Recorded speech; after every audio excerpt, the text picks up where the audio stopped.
ನಮಸ್ಕಾರ ಸ್ನೇಹಿತರೆ, ಕೇರ್ ಕನ್ನಡ ಚಾನೆಲ್ಗೆ ಸ್ವಾಗತ. ಬಹುತೇಕ ಜನರು ವೆಯ್ಟ್ ಲಾಸ್ನಲ್ಲಿ ಫೇಲ್ ಆಗುತ್ತಾರೆ. ಅದಕ್ಕೆ ಕಾರಣ ಮೋಟಿವೇಶನ್ ಇಲ್ಲ ಅನ್ನೋದಲ್ಲ. ಅವರು ಒಂದೇ ಸಮಯದಲ್ಲಿ ಎಲ್ಲವನ್ನೂ ಚೇಂಜ್ ಮಾಡಲು ಪ್ರಯತ್ನಿಸುತ್ತಾರೆ. ಡಯಟ್, ವರ್ಕೌಟ್, ಕಾರ್ಡಿಯೋ, ಫಾಸ್ಟಿಂಗ್ ಎಲ್ಲವನ್ನೂ ಒಂದೇ ವಾರದಲ್ಲಿ ಪ್ರಾರಂಭಿಸುತ್ತಾರೆ. ಆಗ ನಿಮ್ಮ ಬಾಡಿ ಅದನ್ನು ರಿಜೆಕ್ಟ್ ಮಾಡುತ್ತದೆ. ನೀವು ವೀಕ್ ಆದ್ದರಿಂದ ಅಲ್ಲ, ನಿಮ್ಮ ಬಾಡಿ ಸಿಸ್ಟಮ್ ಸಡನ್ ಚೇಂಜ್ಗೆ ರೆಡಿ ಇರೋದಿಲ್ಲ. ಆದ್ದರಿಂದ ನಾನು ನಿಮಗೆ ಇನ್ನೊಂದು ಡಯಟ್ ಪ್ಲಾನ್ ಕೊಡೋದಿಲ್ಲ, ಇದಕ್ಕಿಂತ ಉತ್ತಮವಾದದ್ದು ಕೊಡುತ್ತೇನೆ. ನಿಮ್ಮ ಬಾಡಿ ಸ್ವೀಕರಿಸುವ ಒಂದು ಸಿಸ್ಟಮ್. ವೆಯ್ಟ್ ಲಾಸ್ ಒಂದು ರ್ಯಾಂಡಮ್ ಪ್ರಾಸೆಸ್ ಅಲ್ಲ, ಇದು 3 ಮುಖ್ಯ ಲೇಯರ್ಸ್ ಮೇಲೆ ಕೆಲಸ ಮಾಡುತ್ತದೆ: ಎನರ್ಜಿ, ಮೂವ್ಮೆಂಟ್ ಮತ್ತು ರಿಕವರಿ. ಈ 3 ಸರಿಪಡಿಸಿದರೆ ಫ್ಯಾಟ್ ಲಾಸ್ ಆಟೋಮ್ಯಾಟಿಕ್ ಆಗುತ್ತದೆ. ಈಗ ಅದನ್ನು ಸ್ಟೆಪ್ ಬೈ ಸ್ಟೆಪ್ ನೋಡೋಣ.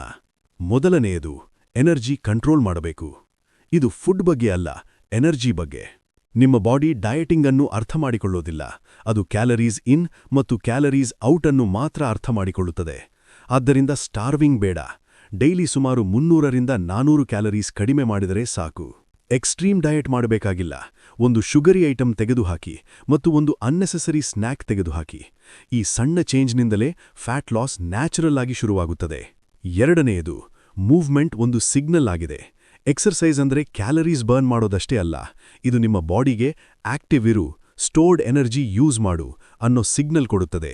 ಇದಕ್ಕಾಗಿ ಇಂಟೆನ್ಸ್ ವರ್ಕೌಟ್ ಅಗತ್ಯವಿಲ್ಲ, ಸಿಂಪಲ್ ಮೂವ್ಮೆಂಟ್ ಸಾಕು. ಡೈಲಿ ಸುಮಾರು 7000ರಿಂದ 9000 ಸ್ಟೆಪ್ಸ್ ನಡೆಯಿರಿ. ಇದು ನಿಮ್ಮ ಮೆಟಬಾಲಿಸಮ್ ಅನ್ನು ಆಕ್ಟಿವ್ ಇಡುತ್ತದೆ ಮತ್ತು ನಿಮ್ಮನ್ನು ಹೆಚ್ಚು ಟಯರ್ಡ್ ಆಗುವುದಿಲ್ಲ. ಇದನ್ನು ನಿಮ್ಮ ಬಾಡಿಗೆ ಫ್ಯಾಟ್ ಬರ್ನಿಂಗ್ ಮೂಡ್ನಲ್ಲಿರಲು ಟ್ರೈನಿಂಗ್ ಕೊಡುವಂತೆ ಪರಿಗಣಿಸಿ.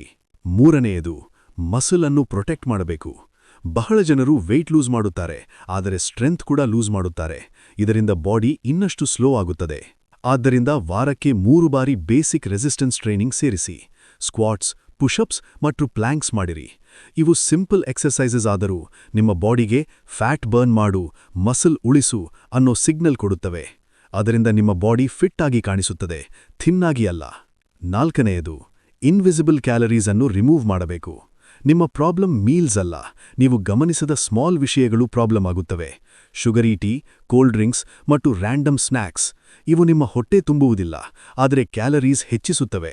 ಒಂದು ಸಿಂಪಲ್ ರೂಲ್ ನೆನಪಿಡಿ: ಲಿಕ್ವಿಡ್ ಆಗಿದ್ದರೆ ಮತ್ತು ಅದರಲ್ಲಿ ಕ್ಯಾಲರೀಸ್ ಇದ್ದರೆ ಅದನ್ನು ಕಡಿಮೆ ಮಾಡಿ, ಅದನ್ನು ವಾಟರ್ ಜೊತೆ ರೀಪ್ಲೇಸ್ ಮಾಡಿ. ಈ ಒಂದು ಚೇಂಜ್ ನಿಮ್ಮ ಫ್ಯಾಟ್ ಲಾಸ್ ಅನ್ನು ಸಿಗ್ನಿಫಿಕೆಂಟ್ ಆಗಿ ಇಂಪ್ರೂವ್ ಮಾಡುತ್ತದೆ.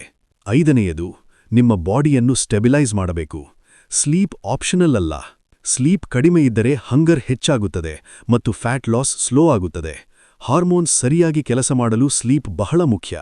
ಡೈಲಿ 6ರಿಂದ 8 ಗಂಟೆಗಳಷ್ಟು ಸ್ಲೀಪ್ ಮಾಡಿರಿ, ಯಾಕೆಂದ್ರೆ ಫ್ಯಾಟ್ ಲಾಸ್ ಫಿಸಿಕಲ್ ಮಾತ್ರ ಅಲ್ಲ, ಅದು ಇಂಟರ್ನಲ್ ಪ್ರಾಸೆಸ್ ಕೂಡ ಆಗಿದೆ. ಕೊನೆಯದಾಗಿ ಒಂದು ಸತ್ಯ: ಪರ್ಫೆಕ್ಟ್ ಪ್ಲಾನ್ ಅನ್ನೋದೇ ಇಲ್ಲ, ಡೈಲಿ ರಿಪೀಟ್ ಮಾಡಬಹುದಾದ ಪ್ಲಾನ್ ಮಾತ್ರ ಇದೆ. ಸ್ಮಾಲ್ ಆಕ್ಷನ್ಸ್ ಅನ್ನು ಕನ್ಸಿಸ್ಟೆಂಟ್ ಆಗಿ ಮಾಡಿದರೆ ರಿಯಲ್ ರಿಸಲ್ಟ್ಸ್ ಸಿಗುತ್ತವೆ. ಫಾಸ್ಟ್ ರಿಸಲ್ಟ್ಸ್ ಹಿಂಬಾಲಿಸಬೇಡಿ, ನಿಮ್ಮ ಬಾಡಿ ಅಕ್ಸೆಪ್ಟ್ ಮಾಡುವ ಸಿಸ್ಟಮ್ ಅನ್ನು ನಿರ್ಮಿಸಿರಿ. ಸಿಸ್ಟಮ್ ಸರಿಯಾಗಿದ್ದರೆ ಫ್ಯಾಟ್ ಲಾಸ್ ಸ್ಟ್ರಗಲ್ ಆಗುವುದಿಲ್ಲ, ಅದು ನ್ಯಾಚುರಲಿ ಸೈಡ್ ಎಫೆಕ್ಟ್ ಆಗುತ್ತದೆ.